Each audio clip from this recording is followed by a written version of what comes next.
Hello, Marvelites! Welcome back. You are watching Marvel's Pull List, and I'm Ryan, aka Agent M. And I'm Tucker Marcus. And every week, we read all the new Marvel comics that come out.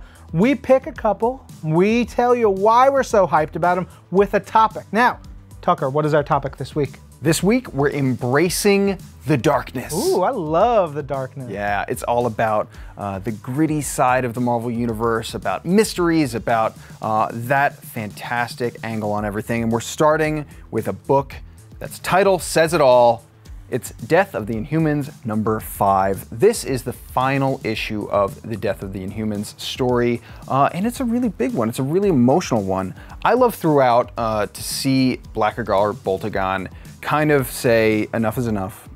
He doesn't know if this is going to be the end for him, for the royal family, for everything that he knows and loves, but he is going out with a bang. And to see him, though, communicate with everyone just with these little hand gestures, while all the while we feel it with him. We have the emotion. We can see it and feel it all. Ariel Olivetti's art in this captures it so beautifully.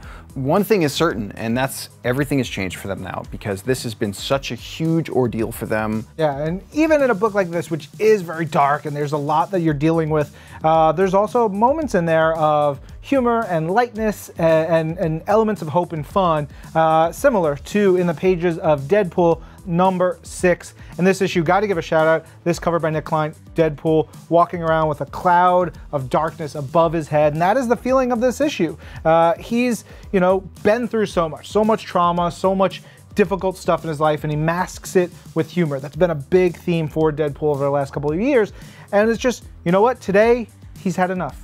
And consistently, things start happening around him. Nonsense follows Deadpool wherever he goes, and it's super fun. So you get that darkness of slouched, sad Deadpool, just doesn't want to talk to anybody, versus, you know, like all the wild stuff happening, the Fantastic Four, or monsters, or big explosions and stuff. Yeah, I mean, it's such a specific balance tonally, and I think when you're speaking of tone, there is one thing that is kind of a genre in and of itself, and that is Marvel Knights.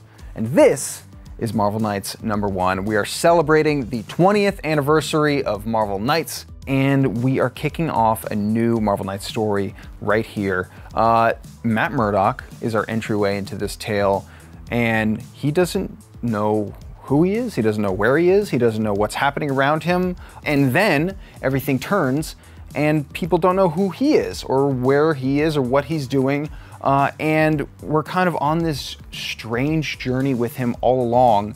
We're getting to see those familiar Marvel Knights faces. We see a little Frank Castle, we see a little Wilson Fisk, but all along we're unraveling this strange mystery, and it's going to be really, really interesting to see what's even happening here.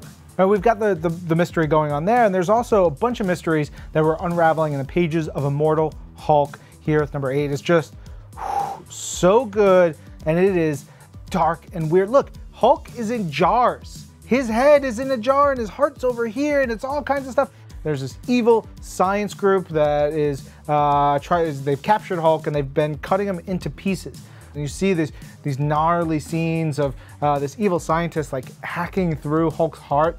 But when you think that they've got everything locked down, you just see Hulk smile, and you know something else is afoot. It is so cool and creepy and weird. I love it. Yeah, for me, this book is like towing the line into myth, and this issue just, whew, blew me away. Yeah, so good. Now, if you want to learn more about why we talk about the body horror of this issue, some other comics, you want to hear about Spider-Geddon, and so much more, you're going to have to check out Marvel's Pull List, the podcast version, on Marvel.com or wherever you get your podcasts. And we'll be back with another episode next week. I'm Ryan. And I'm Tucker. And this is Marvel, your universe.